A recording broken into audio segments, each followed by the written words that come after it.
પ્રધાનમંત્રીએ મન કી બાત કાર્યક્રમમાં પહલગામ આતંકી હુમલા અંગે વ્યક્ત કર્યું દુઃખ. કહ્યું, દેશના દુશ્મનોને કાશ્મીરની શાંતિ માફક ન આવી. દુનિયાભરમાં આતંક પ્રત્યે આક્રોશ.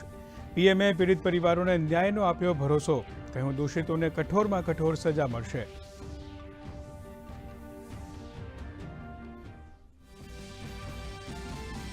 અમદાવાદ શહેરમાં ગ્રીન કવર વધારવા માટેના પ્રયાસોને પીએમએ બિરદાવ્યું. કહ્યું, અમદાવાદ ગ્લોબલ વોર્મિંગ સામે લડનારા મહત્વનું શહેર બન્યું. છેલ્લા 2 વર્ષમાં વવાયેલા 70 લાખ વૃક્ષોની શીતળતા લોકોની ખુશાલીનું બન્યું કારણ.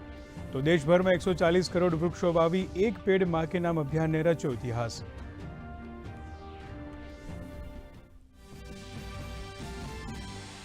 પીએમ મોદીએ કહ્યું, છેલ્લા 50 વર્ષમાં ઇસરો અને એર સ્પેસ પ્રોગ્રામે નવી ઊંચાઈઓ કરી હાંસલ. સાથે જ ચંપારણ સત્યાગ્રહ, ગાંધીજીની દાંડી યાત્રા અને જલિયાવાલા બાગ નરસંહારને યાદ કરતા કહ્યું, આપણે લાખો સ્વતંત્ર સેનાનીઓની અમર પ્રેરણાઓને રાખવાની છે જીવંત.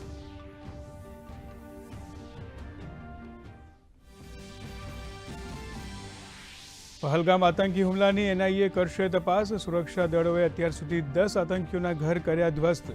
પાકિસ્તાની નાગરિકોના વિઝા આજથી રદ. કેન્દ્ર સરકારે 27 એપ્રિલ સુધી દેશ છોડવા કર્યો હતો આદેશ.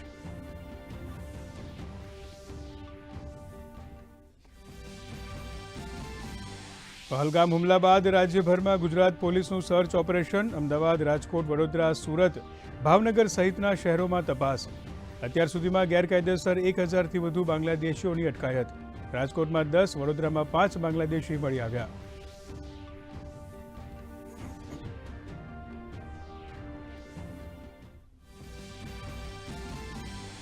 હવામાન વિભાગે ઉત્તર ભારતમાં આગામી 4 દિવસ લૂની કરી આગાહી. કેરળ, તમિલનાડુ, પુડુચેરી અને તટીય આંધ્રપ્રદેશમાં ભેજ સાથે ગરમીનો થશે અહેસાસ.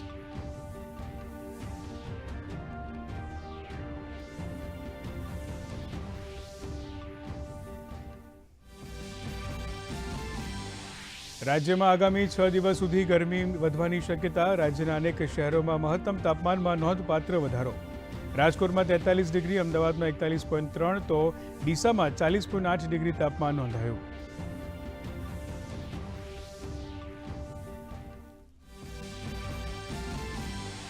ઈરાનના અબ્બાસ બંદર પર થયેલા વિસ્ફોટમાં મૃતકોની સંખ્યા થઈ 14. 700થી વધુ લોકો થયા ઘાયલ. રાષ્ટ્રપતિએ હુમલાની તપાસના આપ્યા આદેશ.